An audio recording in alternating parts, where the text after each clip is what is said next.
Welcome back, everyone, for another deep dive. Hey. This time, Yeah. we're going to be exploring the wild world Right. of critical social media Yeah. and internet studies. Yes.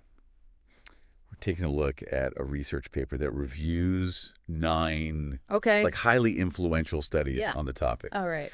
They were published between 2011 and 2021, so it's kind of like greatest hits of how our thinking about the internet has evolved over the past decade. Right. So are social media platforms inherently biased? How did early researchers think the internet would handle issues of race? Right. What's the connection between online and offline hate? And just how connected are we all, really? Let's find out. That's a great question, and I think you'll be surprised by some of the findings. Early internet studies were full of optimism, but this research shows a more nuanced and often concerning picture of how social dynamics play out online. So, no escaping reality by logging on. Why do we even need, critical social media studies to tell us that? It's interesting. It's like, can't we just enjoy our memes and cute animal videos in peace? Yeah. That's the thing. It's not just about memes and cat videos anymore. Social media has become so deeply intertwined with our lives that it's reshaping everything from our personal relationships to our political systems. Yeah. Critical social media studies helps us understand how these platforms are shaping our world, for better or for worse. Okay. That makes sense. Yeah. So this research paper we're diving into, how did they choose these 9, these hits? Yeah, these papers weren't chosen based on, downloads or popularity. They represent what's considered state-of-the-art research, meaning they had to demonstrate innovation, academic rigor, relevance, and significant impact. These are the studies that really push the boundaries of our understanding. Got it. So the real deal. Let's start unpacking them one by one. Okay. First up is a paper titled The Effect of Social Network Sites on Adolescents' Social and Academic Development, Current Theories and Controversies. Teenagers and tech, always a recipe for anxiety. Absolutely. This study from 2011 captures those early anxieties surrounding young people and their use of social networks. Parents were worried about safety, educators about grades, and some schools even blocked access to social media sites. A classic tale of adults freaking out about new technology. What did the research actually find? Interestingly, the author, presented a surprisingly positive view of social media's potential for adolescents. A key finding was that 91% of the youth in the study reported using social networks primarily to communicate with friends they already knew. So in those early days, social media was seen as an extension of existing. So early Facebook was like a digital hangout spot for teens? Yeah. That actually makes a lot of sense. What about the next paper? Paper number 2, Race and Racism in Internet Studies. A review and critique tackles the unfortunately persistent issue of race and racism online. Wait, I thought the internet was supposed to be this great equalizer, a colorblind utopia where everyone could connect on an equal footing. That was the hope. Right. But as this paper highlights, the reality turned out to be much more complicated. The author, Daniels, argues that the internet is far from colorblind. Okay. In fact, it often reflects and even amplifies existing racial inequalities, sometimes in new and unexpected ways. So no escaping the real world, even online. What were some of the key issues raised in this paper? So Daniels points out that early research in this area often overlooked the experiences of marginalized communities. Right. The paper calls for a more nuanced understanding of how race and racism manifest online. Okay. Drawing on diverse theoretical perspectives to guide future research. It's a call to action that remains relevant even today. Speaking of unexpected places where racism can pop up, the next paper caught my attention. It's titled, You Don't Understand, This is a New War. Analysis of hate speech in news websites' comments. Hate speech in news comments. What's going on there? This study takes us to Slovenia, where researchers observed a surge of hate speech in the comment sections on online news articles. what's surprising is that this hate speech wasn't limited to articles about sensitive topics like race or politics. It seemed to emerge. Wow, that's really interesting. So it was less about the content of the news and more about the opportunity to vent negativity. Did the researchers suggest any solutions? What's fascinating is that the authors, Arivek and Kovachid, didn't advocate for censorship. Really? Instead, they proposed a community-driven approach, encouraging online communities and journalists to collaborate on developing. That's a very different perspective. Instead of shutting down the conversation, they're suggesting Yeah. more guidelines and community involvement. Yeah. Okay, on to paper number 4. A review of Facebook research in the social sciences. Facebook, the OG of social media giants. This paper delves into the early days of Facebook research, analyzing 412 articles published between 2005 and 2011. Yeah. It provides a snapshot of what researchers were interested in. So basically the same stuff we're still talking about today. Yeah. But in those early pixelated days of Facebook. Yeah. What were some of the key findings from that era? Anything that stands out as particularly insightful? One of the most fascinating findings from this research was that Facebook users were connected by an average of just 4 degrees of separation. Okay. Remember that concept of 6 degrees of separation? The idea that everyone in the world I think so. is connected to everyone else through a chain of no more than 6 acquaintances. Yeah, like that Kevin Bacon game. Right. Where you can connect any actor to Kevin Bacon through a chain of shared movie credits. Exactly. But on Facebook, Right. that chain was even shorter, just 4 degrees. It highlights the incredible interconnectedness that social media fostered, even in its early days. That's amazing. Think about your own Facebook network. Right. Have you ever been surprised by how connected you are to someone you barely know through a chain of mutual friends? Now that you mention it, yeah, it's kind of mind-blowing when you think about it. Yeah. It really shrinks the world, doesn't it? It does. It makes you realize how closely connected we all are in this digital age. And that interconnectedness can have both positive and negative implications, as we'll see in some of the later papers. Okay, speaking of the good, the bad, and the potentially ugly sides of social media, the next paper we're diving into is Understanding Generation Y and Their Use of Social Media, a Review and Research Agenda. Gen Y, that's the millennials, right? The first generation to grow up with social media as a constant presence in their lives. Exactly. Wow. This paper explores how social media impacted their lives, looking at the interplay between individual factors, platform use, and societal consequences. They developed a model called Antecedents and Consequences of Social Media Use to explain these dynamics. Okay, break down this model for me. How does it help us understand the impact of social media on millennials? It's a fascinating model that shows how individual factors like personality and environment can influence how we use social media, which in turn shapes both our individual experiences and society as a whole. Give me like a real-life example. Sure. Let's say you're a millennial who is naturally extroverted and grew up in a family that embraced technology. You're probably more likely to be an active social media user, right? And that use can then impact your offline behaviors and emotions, potentially leading to stronger social connections, but also perhaps increased feelings of social pressure and comparison. Right, that makes sense. It's like a constant feedback loop between our online and offline selves. Exactly. And this study highlighted some potential negative societal consequences of this interplay, especially for millennials. Okay. They pointed to changing social norms, decreased civic engagement, and a rise in cybercrime as potential areas of concern. Yikes. That's a sobering thought. Yeah. So even back then, researchers were already raising red flags about the potential downsides of social media. Okay, time for paper number 6, Facebook. A literature review. Back to the world of Zuckerberg and friends. What's the focus of this one? This paper takes a deep dive into the motivations behind Facebook users' actions, how they build their networks, and how organizations can leverage the platform. Oh, yeah? One of the intriguing insights that emerged from this research was the concept of meme marketing. Meme marketing. What does that mean? It's basically how we carefully curate our online presence to shape how others perceive us.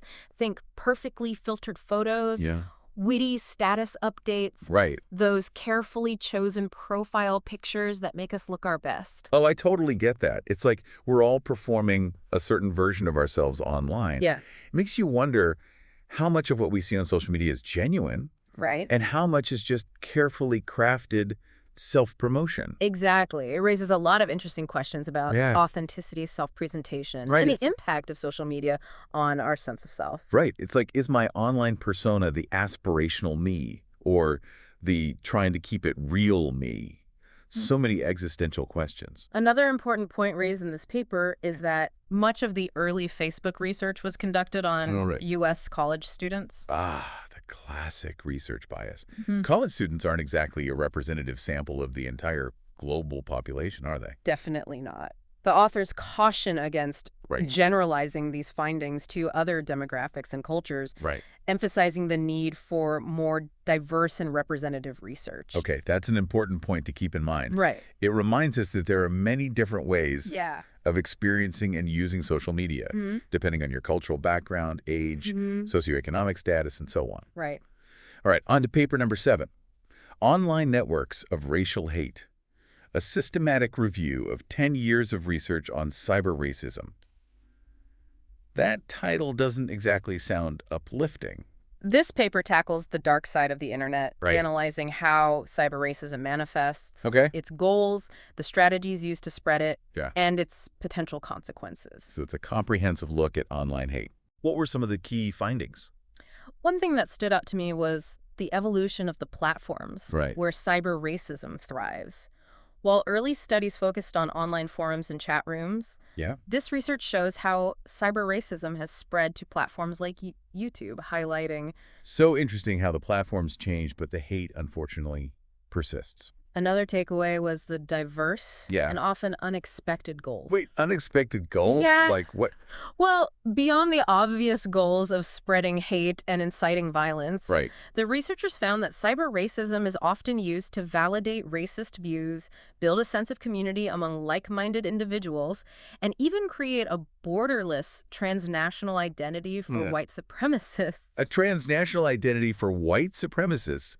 That's unsettling, to say the least. It is. It highlights how cyber racism can be a tool for building movements and mobilizing people around dangerous ideologies. It's not just about individual acts of hate anymore. It's about coordinated efforts to spread these hateful ideas and recruit new followers. Okay, on to paper number 8. Hate speech review in the context of online social networks. More on the world of online hate. This paper zooms in on the intersection of hate speech Right. and terrorism online, recognizing social media's potential as a tool for spreading this kind of content. So how does terrorism fit into all of this? The paper explores how hate speech can be used to incite violence, recruit people into extremist groups, and create a climate of fear and distrust. They also introduce the concept of hybrid hate speech, Okay. which targets... Hybrid hate speech. Yeah. That sounds doubly awful. It is. It's about amplifying the reach and impact of hateful messages by targeting multiple vulnerable groups simultaneously. The researchers also made a crucial distinction between the direct and indirect impacts of hate speech. What's the difference? Direct impact is the immediate harm inflicted on the target Right. of the hate speech. But the indirect impact is more insidious. Okay. It's about the broader societal consequences, like normalizing hate, Oh, silencing marginalized voices, and creating a chilling effect on free speech. So it's like a ripple effect. The initial splash is bad, but the waves that spread outward can cause even more damage. Exactly. This paper emphasizes the importance of considering the far-reaching consequences of online hate speech, Right. even when it's not directly inciting violence. Okay, let's move on to the final paper in this deep dive. Racism, hate speech, and social media. A systematic review and critique. Yeah. What's the grand finale of this research journey? This paper builds upon the work of previous studies, but focuses on the growing concern about racism and hate speech in the context of rising far-right movements. So they were examining how online hate was fueling real-world political shifts. Exactly. The authors reviewed 104 articles published between 2014 and 2018, analyzing trends in research, geographical focus, and the platforms most frequently studied. What were some of the key takeaways? One interesting finding was the geographical concentration of research. A whopping 44.23% of the studies were conducted in the U.S. context, while European research accounted for 25.96%. This highlights a potential blind spot in our understanding of online racism, as it suggests. Right, so we might be getting a very Western-centric view of online hate, which may not reflect the global reality. That's right. Another interesting point is that Twitter was the most studied platform, mainly because its open API makes it easier for researchers to collect public data. So researchers go where the data is most accessible. But that might mean we're missing out on what's happening on other platforms. Exactly. The authors called for more research that goes beyond just analyzing text on Twitter. They urge exploration of visual content, different platforms, and diverse geographical locations to get a more complete picture.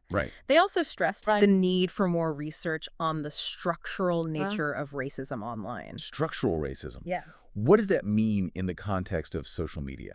It's the idea that racism isn't just about individual prejudice, it's also embedded in the systems and institutions that shape society. In the context of social media, it means looking at how racial bias might be baked into the very design and algorithms of these platforms. So things like bias, content moderation, algorithms that might amplify hateful content, or even the ways platforms collect and use user data. Exactly. The paper encourages researchers to examine how these structural elements might inadvertently perpetuate racial inequalities online. Wow, that's a whole other layer to consider when we think about online hate. It's not just about what people post, it's about the very structure of the platforms themselves. It's a crucial area for further research. If we want to fully understand and address the complexities of online racism, well, that was quite a journey through 9. It was. Influential studies on critical social media and internet studies. A lot to process. It is. But it's essential to grapple with these complex issues if we want to be informed and responsible users of these powerful platforms. Absolutely. So now that we've taken a deep dive into each paper, I'm curious to hear your thoughts on the bigger picture. What are some of the common threads that run through these studies? What overarching themes emerge from this decade of research? That's a great question. I think one of the most striking takeaways is the sheer volume of research that emerged in this period. It really highlights the growing recognition that social media isn't just a fad, it's a force. It's not just about posting selfies and cat videos anymore. It's about politics, social movements, identity, mental health, and the future of our democracies. Precisely. And these studies reflect a clear shift in focus from early descriptive analyses of user behavior to more critical examinations of power dynamics, social inequalities, and the potential for harm. So less about what are people doing on Facebook and more about how is Facebook changing who we are and how we relate to each other. We're also seeing a growing awareness of the interconnectedness between online and offline worlds. Remember that paper about Generation Y? It highlighted how online experiences can have a profound impact on offline behaviors and emotions, and vice versa. And the paper about cyber racism showed how online hate can fuel real-world prejudice and even violence. Precisely. Another key theme that emerges is the call for more diverse and inclusive research. Several of the papers pointed out the limitations of relying heavily on U.S. college students. Makes sense. The internet isn't just a giant American college campus. And speaking of diversity, there's a growing recognition of the need for more research on the structural nature of online racism and discrimination. Remember that last paper? It urged researchers to go beyond individual acts of hate and look at how bias might be baked into the design and algorithms of social media platforms themselves. It's about acknowledging that platforms are not neutral spaces. They're built on choices and decisions that can have very real consequences, especially for marginalized communities. And finally, there's a strong emphasis on the need for ongoing research to keep pace with the constantly evolving nature of the digital landscape. Right. It's like playing a never-ending game of digital catch-up. You could say that. This review of 9 influential studies gives us a valuable roadmap for future research, highlighting the key questions, methodological challenges, and ethical considerations we need to address as we navigate this ever-changing digital world. Well, I feel like I've just earned an honorary degree in social media studies. You certainly gained a lot of valuable insights. Yeah. But before we wrap up this part of our deep dive, I'd like to leave you with something to think about. Okay. Given the significant focus on U.S.-based research in many of these studies, how might cultural differences in other parts of the world shape the way racism and hate speech manifest online? That's a great question. Yeah. It reminds us that there's no one-size-fits-all understanding of online hate, and that cultural context plays a huge role in shaping how these issues play out around the world. It's an invitation to think critically about the limitations of existing research and to recognize the importance of diverse perspectives in truly understanding the global landscape of online racism and discrimination. We'll be back after a short break to continue this thought-provoking conversation. Okay. See you soon.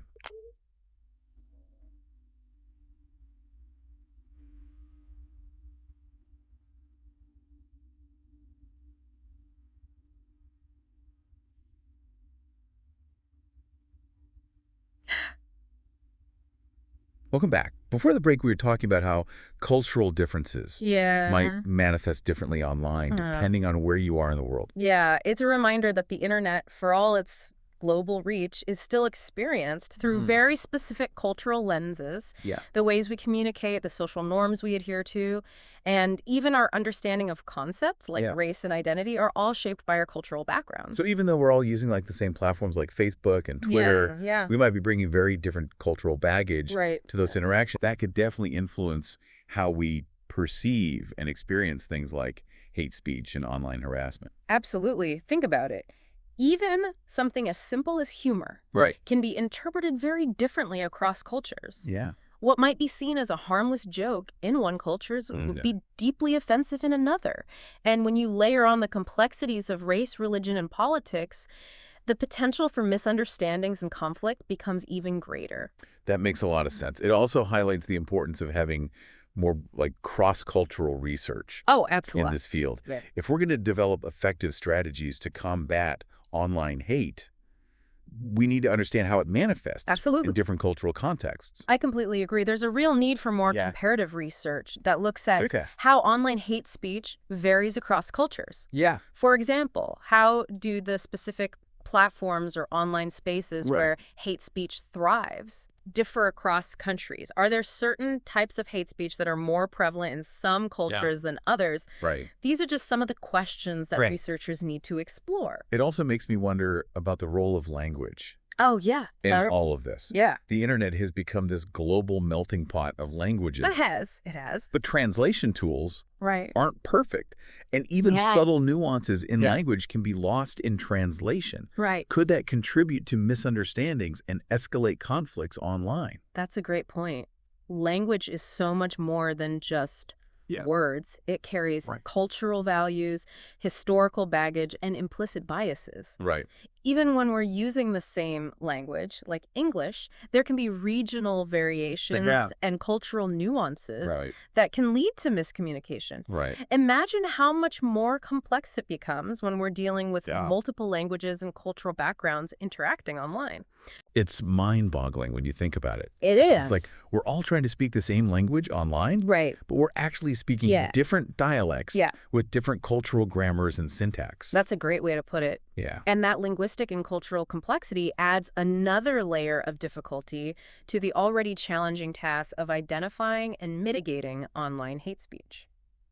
So it sounds like there's a lot of work to be done in terms of understanding the cultural dimensions of online hate speech. But beyond research, what can we as individuals do to be more culturally sensitive? That's a crucial question. And responsible users of social media. I think it starts with cultivating a sense of cultural humility. It's about acknowledging that our own cultural perspectives are just our own, and that other people might see the world very differently. So basically being open-minded And recognizing that our way of seeing things isn't the only way. Exactly. It's about being willing to learn from others, to Right. challenge our own assumptions, Right. and to approach online interactions Right. with a sense of curiosity and respect. And that probably means being extra careful about, like, humor and sarcasm online. It's so easy for those things to get lost in translation or be misinterpreted, especially when we're interacting with people Yeah. from different cultural backgrounds. Absolutely. Humor is so culturally specific, and what might seem funny to us might be offensive or confusing to Yep. someone else. It's always a good idea to err on the side of caution when it comes to humor online, Right. especially when you're engaging with people you don't know well. It's also important to remember that intent doesn't always equal impact. Right. We might not intend to offend someone, Right. but that doesn't mean we haven't. Yeah. If someone tells us that something we said or did was hurtful, Yeah. we should be willing to listen, Absolutely. apologize, and learn from that experience. I couldn't agree more. It's all about being mindful of the potential impact Right. of our words and actions online. Yeah. And taking responsibility for the ways we might contribute to harm, Yeah. even unintentionally. So, in a nutshell, it sounds like being a culturally sensitive and responsible user of social media boils down to being humble, open-minded, Yeah. and willing to learn from others. I think that's a great way to sum it up. Yeah. It's about recognizing that the internet is a global village, and we need to learn how to live together Right. peacefully and respectfully, Yeah. even when our cultures clash. That's a beautiful sentiment. Yeah. And it's a great reminder that even though social media can Us. sometimes feel like a breeding ground for Yeah. negativity and conflict, Yeah, it also has the potential to connect us absolutely. across cultures Right. and foster greater understanding. Absolutely. Social media can be a powerful tool for Yeah. building bridges between cultures, for sharing stories and perspectives, and for promoting empathy and understanding. Yeah. It all depends on how we choose to use it. Okay, so we've talked about the importance of being culturally sensitive online. Right. But let's zoom out a bit Okay. and consider the bigger picture. These 9 studies that we've been discussing have highlighted some pretty concerning trends They have. in the world of social media. Yeah. The rise of online hate speech, Yeah. the spread of misinformation, Right. the potential for algorithms to amplify bias and perpetuate inequality. It can all feel Yeah. pretty overwhelming. It's definitely a lot to grapple with. And I think it's important to acknowledge that these are complex systemic problems that won't be solved overnight. Right. But that doesn't mean we should give up hope or throw Right. our hands up in despair. So what can we do as individuals, as communities, as a society? How do we push back against these negative trends and harness the power of social media for good? I think it starts with education. Okay. We need to equip ourselves with the knowledge and Right. critical thinking skills to navigate the complexities of the digital world. Okay. That means understanding how algorithms work, being able to identify misinformation and propaganda, Yeah. and recognizing the subtle ways that bias can seep into online content. So basically, becoming more digitally literate. Yeah. But it can't just be about individual responsibility, right? Absolutely. We need systemic change as well. We need to hold social media platforms accountable for the ways they design their algorithms, moderate content, Right. and protect user privacy. Yeah. We need to demand greater transparency from these companies and push for regulations Right. that promote a healthier and more equitable online ecosystem. And that means getting involved in the political process, advocating for change, and supporting organizations that are fighting Yeah. for a more just and equitable digital world. Exactly. It's about recognizing that the internet is not some Right. separate realm. Yeah. It's a reflection of our society. Right. And we have the power Yeah. to shape it for the better. That's an empowering message. Yeah. It's easy to feel helpless in the face of these complex challenges, but you're right. We're not powerless. Right. We can make a difference through our individual choices, Right. our collective action, and our demands for systemic change. And remember, Yeah. it's not just about fighting against the negative. Right. It's also about amplifying the positive. Social media can be a powerful tool for connecting with like-minded people, Right. for building communities, for mobilizing around social causes, Yeah. and for spreading messages of hope and inspiration. So let's not forget about the good that can come Absolutely. from these platforms. Let's use them to lift each other up, Right? to share knowledge and resources, Yeah. and to create a more just and equitable world, Yeah. both online and offline. Well said. I think that's a great note to end on. I agree. This has been an incredibly insightful, It has deep dive into the world of critical social media and internet studies. We've covered a lot of ground, from the evolution of social media to the rise of online hate and the need for more nuanced and inclusive research. Yeah. But most importantly, we've explored ways to be more informed, responsible, and empowered users of these powerful platforms. It's been a pleasure discussing these important topics with you. I hope our listeners have found this conversation I do too. as thought-provoking and engaging as we have. And remember, dear listeners, the conversation doesn't end here. Keep those brains engaged, keep asking questions, and keep striving to use social media for good. Until next time, happy scrolling. You know, it's easy to get caught up in all the doom and gloom surrounding social media. It is. You know, all this talk of hate speech and algorithms and political manipulation, it's enough to make you want to chuck your phone in the ocean and live off the grid. I understand that sentiment. It's crucial to be aware of the potential downsides of these platforms, but it's equally important to remember that we're not powerless. We have agency in how we use social media and how we shape the digital landscape. Okay, so let's shift gears a bit and talk about solutions. What can we do as individuals to be more mindful and responsible users of social media? I think one of the most powerful things we can do is simply be more aware of how these platforms work. Okay. Understand that algorithms are designed to keep us engaged, often by feeding us content that aligns with our existing beliefs and biases. So be mindful of the information you're consuming and be willing to step outside your echo chamber and engage with different perspectives. That makes sense. It's so easy to get stuck in those filter bubbles where everyone agrees with you and you never have to confront challenging viewpoints. But those echo chambers can also make us more susceptible to misinformation and manipulation. Exactly. So be critical of what you see online. Okay. Don't just accept everything at face value. Question the sources, look for evidence, and be wary of sensationalized headlines or emotionally charged content that might be designed to trigger a reaction rather than inform. It's like being a digital detective. Yeah. We need to develop those critical thinking skills to sift through the noise and find the truth. What else can we do to be more responsible users? Be mindful of your own online behavior. Think about how your posts might impact others and be aware of the potential for misunderstandings, especially in a global online environment where cultural differences can come into play. And try to avoid contributing to the spread of misinformation or hate speech, even unintentionally. It's a good reminder that even seemingly harmless jokes or comments can have unintended consequences online. And remember, social media is just one aspect of your life. Don't let it consume you entirely. Take breaks. Connect with people offline, engage in activities that bring you joy and fulfillment outside the digital world. Balance is key. Absolutely. It's so easy to get caught up in the constant scrolling and comparing and striving for online validation. But we need to remind ourselves that real life is happening outside of those screens. And it's important to nurture those real-world connections and experiences. And if you're feeling overwhelmed by the negativity or the pressure to be on all the time, don't hesitate to take a break from social media altogether. Your mental health is more important than likes or followers. That's such an important message. It's okay to unplug and recharge. In fact, it's essential for our well-being. So as we wrap up this deep dive into the world of social media, what are some key takeaways you hope our listeners will remember? I hope they'll walk away with a deeper understanding of the complexities of these platforms, both the good and the bad.